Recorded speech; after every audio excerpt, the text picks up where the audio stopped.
Welcome to the podcast. Today I have my good friend, Nick. He is the founder of ENS.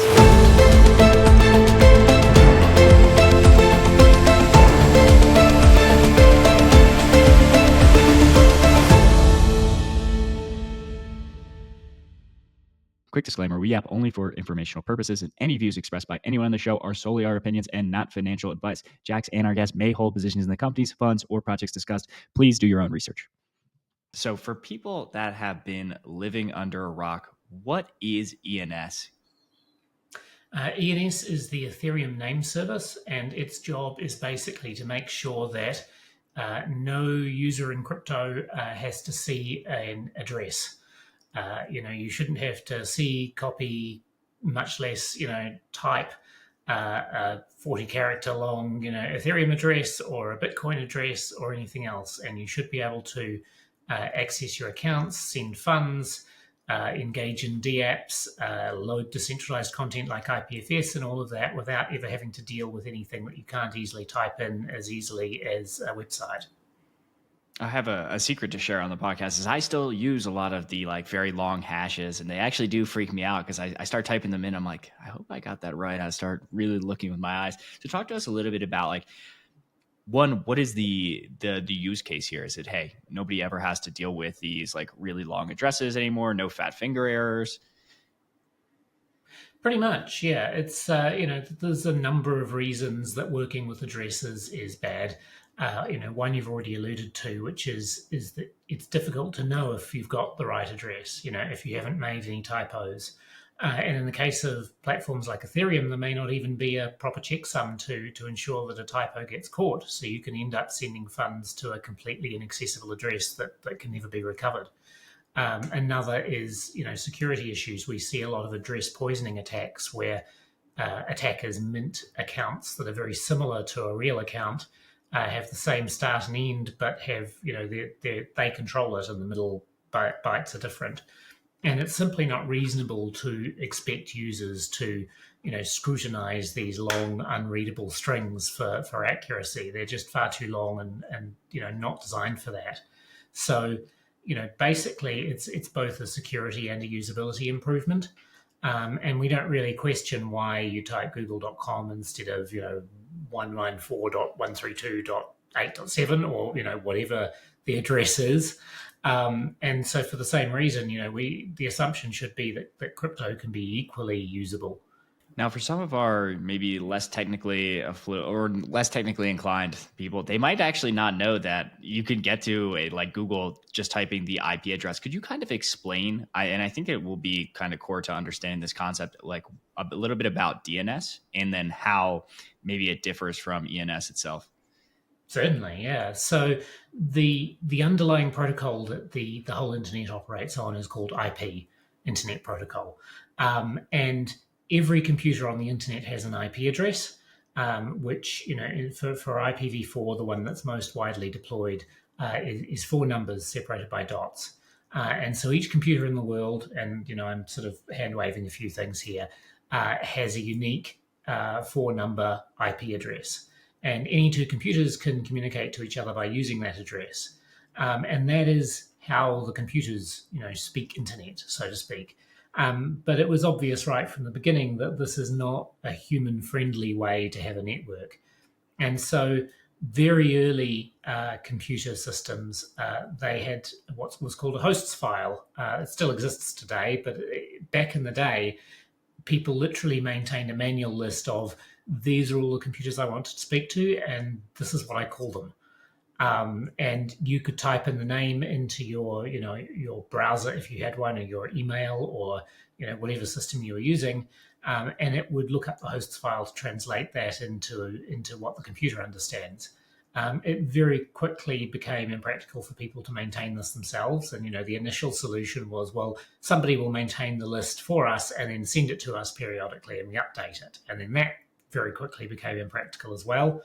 And so then DNS was born, and DNS is basically the internet solution to naming. It's hierarchical, so you have, at the top you have .com and .net and, all the other TLDs, top level domains. And then under those you have all of the second level domains like google.com and so on.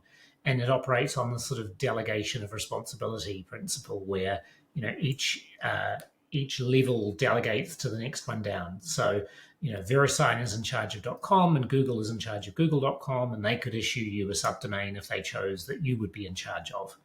And all of that creates a decentralized system, actually, much predating crypto, that is very robust and is very flexible. And so ENS borrows a lot of inspiration from DNS when it comes to building a similar system for crypto.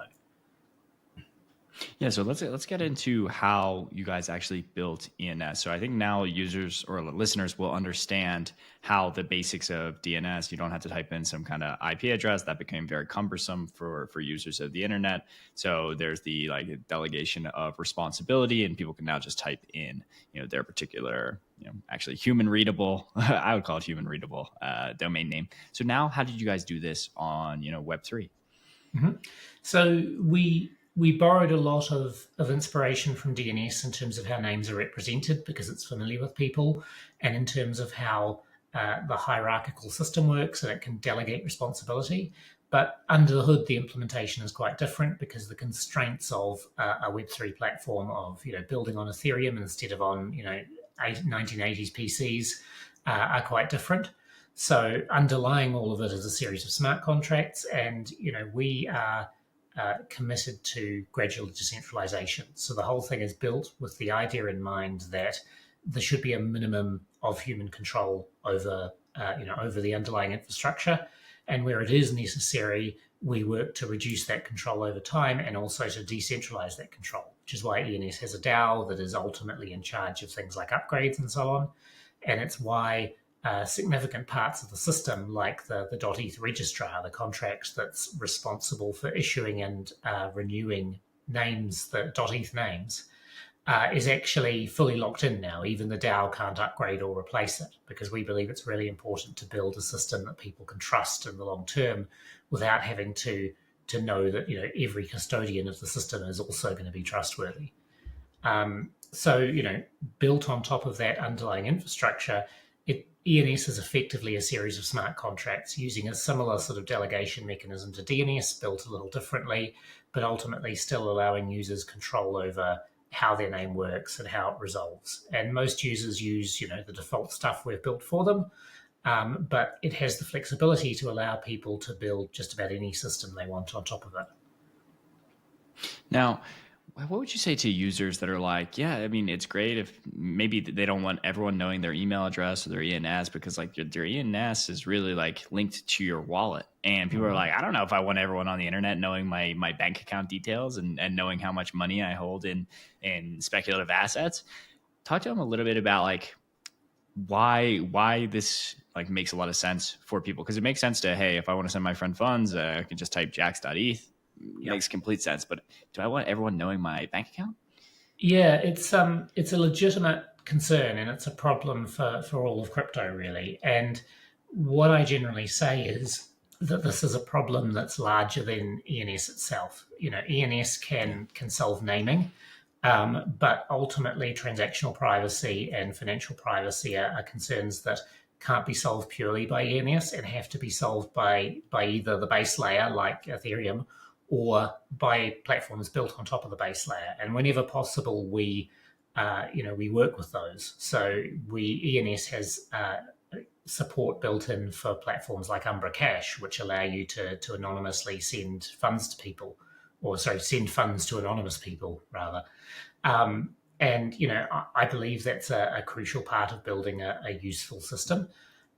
There is a sense that people sort of assume that without a name, their without a name, their account is anonymous, but that's kind of a false sense of security. Certainly a name makes it easier to immediately see who an account belongs to, but transparent ledgers like Ethereum and Bitcoin have no transactional privacy by default.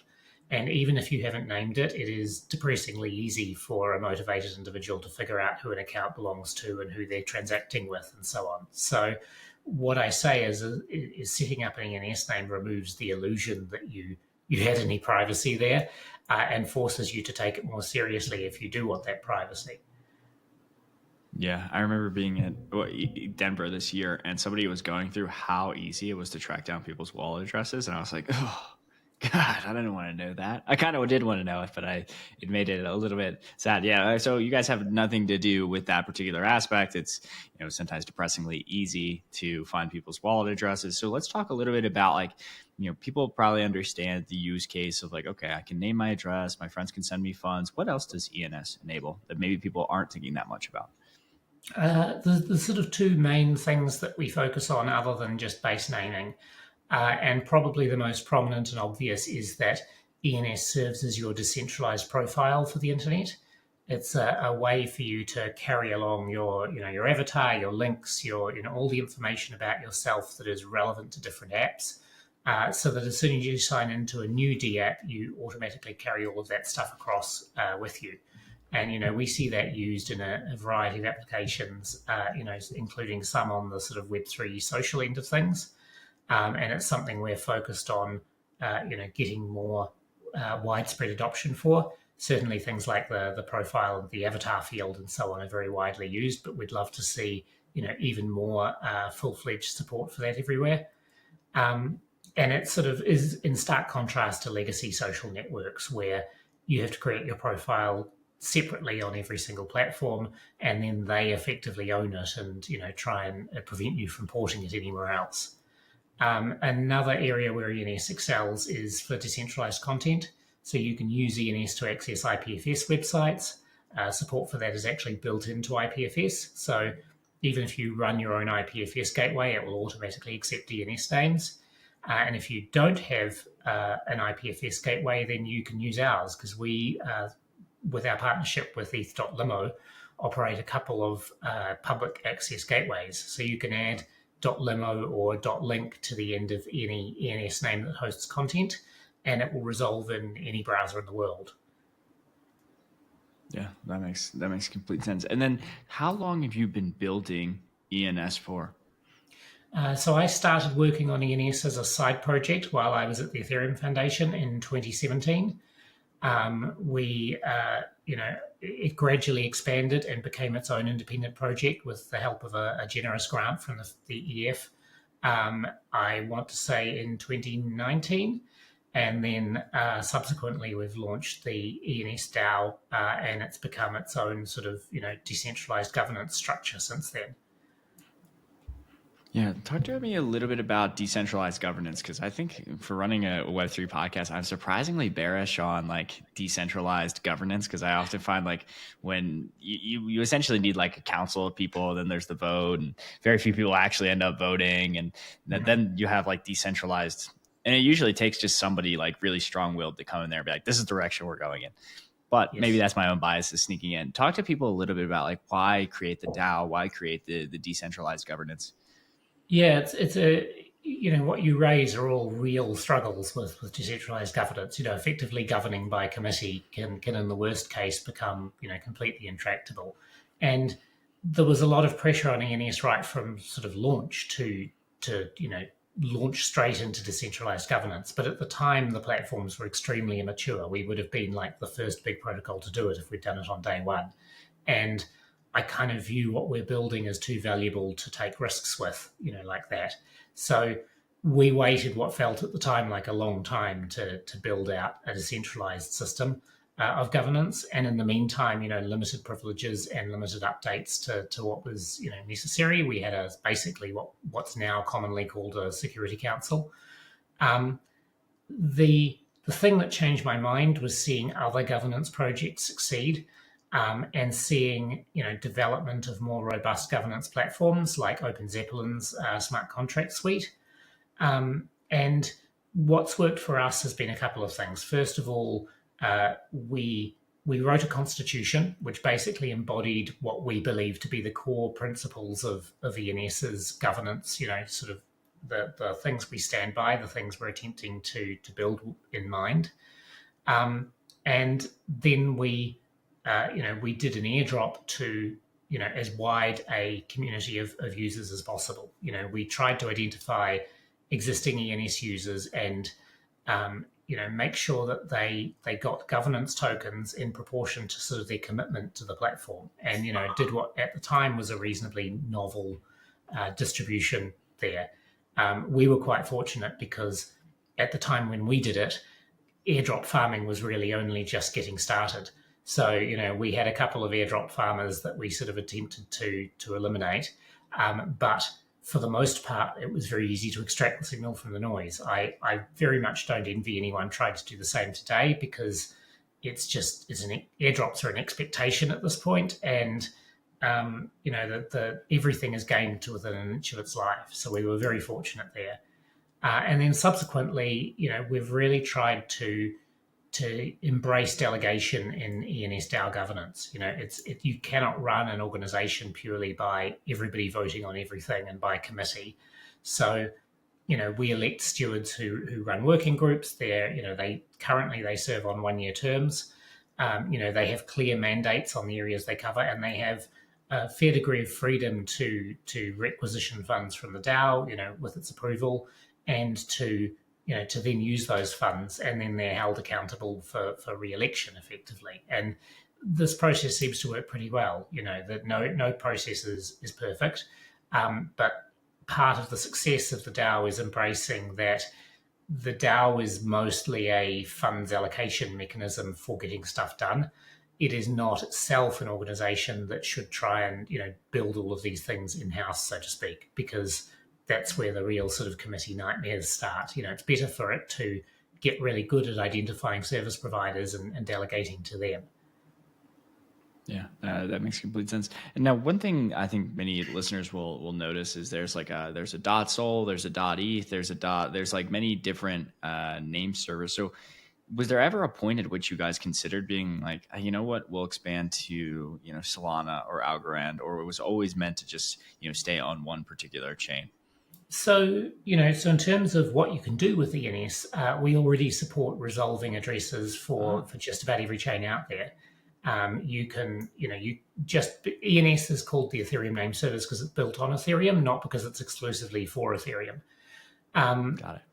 The flip side of that, or the other half of that question, really is about top level domains and sort of establishing ones to cater to specific communities, and that's something we've avoided doing because we believe that we and all the other sort of dot-separated naming services are, like it or not, part of the global namespace, and that includes all of DNS. And as a result, we have a desire to be good citizens of the global namespace, and that means not polluting it by coming up with dozens of TLDs, because doing so puts a lot of pressure on other participants to avoid your TLDs and so on, and it sort of promotes a Bagsy, I got there first sort of mentality and a gold rush and so on, and I don't think that's good for anyone. So we sort of acknowledge the necessity of establishing some sort of namespace and pick .eth for that, but we believe it's sort of detrimental to the global commons if we try and stomp all over it and register as many top-level domains as we can by virtue of just we got there first.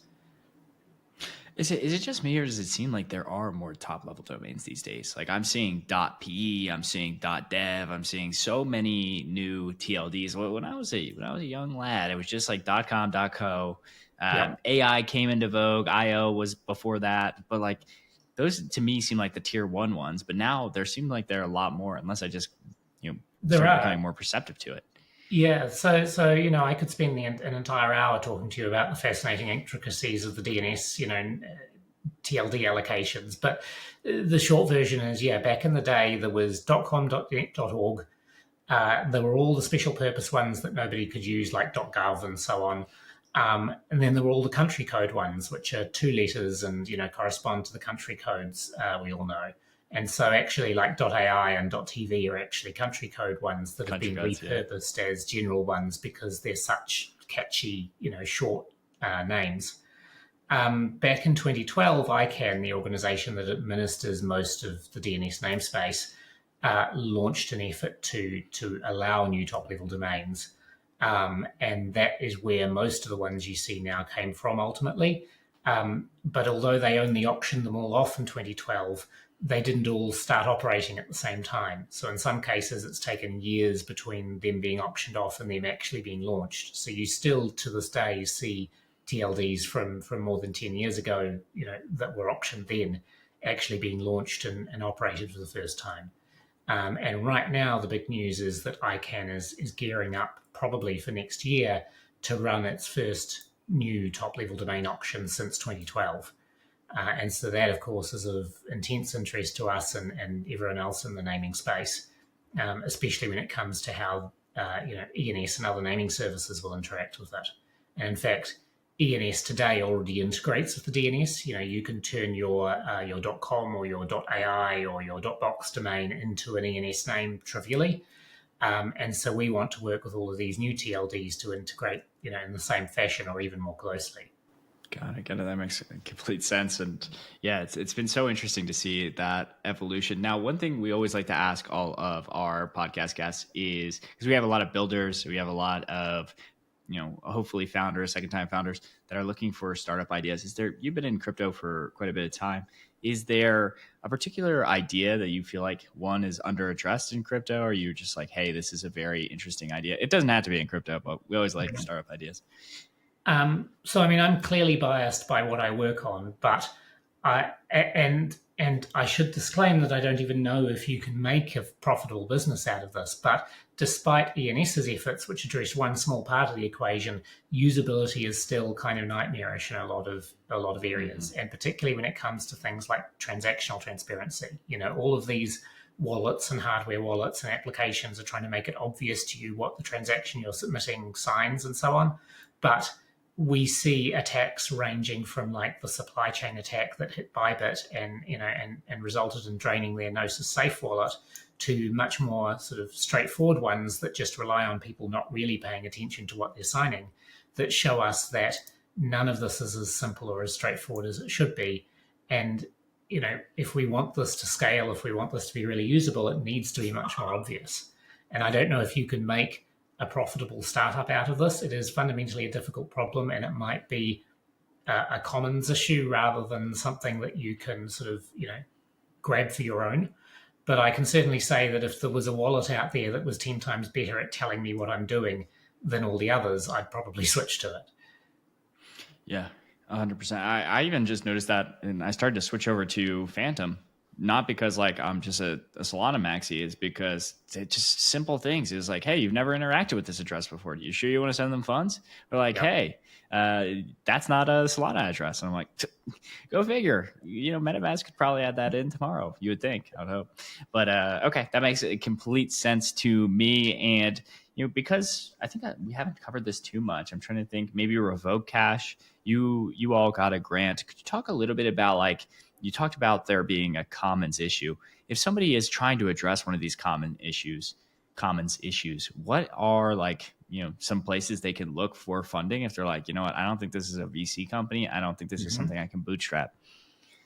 The obvious candidate here, of course, is like RetroPGF and stuff like that, and Gitcoin and so on and so forth. With the huge number of people trying to build stuff and a lot of people out there who are very convincing, but perhaps not so good on the execution, it gets increasingly difficult to get funding through these platforms, unfortunately. I guess the ones that come to mind for me, aside from RetroPGF, is ENS itself has an ecosystem working group, and their mandate is funding projects, particularly public goods, that benefit the wider Ethereum ecosystem, not just ENS. And so, there's always the possibility of approaching them for funding. And the bar is fairly high, but if you can show that you're building something that is widely valuable and that you are capable of building it, then I think you have a good chance at getting some funding through that. When it comes to more ENS-specific stuff, we're just about to do the second round of the ENS service provider program. So if you're building something that could be of benefit to ENS infrastructure, then that's something that can be funded through that. And if you're building something that improves DAOs in general, if you're willing to sort of spend some focus on improving the ENS DAO in particular, then again, that's something that could qualify for funding under that. Finally, where can people learn more about you, and where can they learn more about ENS? So probably the best place for that is ens.domains, or for the docs.ens.domains. If they want to learn more about me personally, well, I'm not sure why, but if they really want to, my Twitter account is Nick SD Johnson. Perfect. So everyone go get engaged with Nick. Go follow ENS. Go get your ENS if you don't have one already. And let's continue building the future of Web3.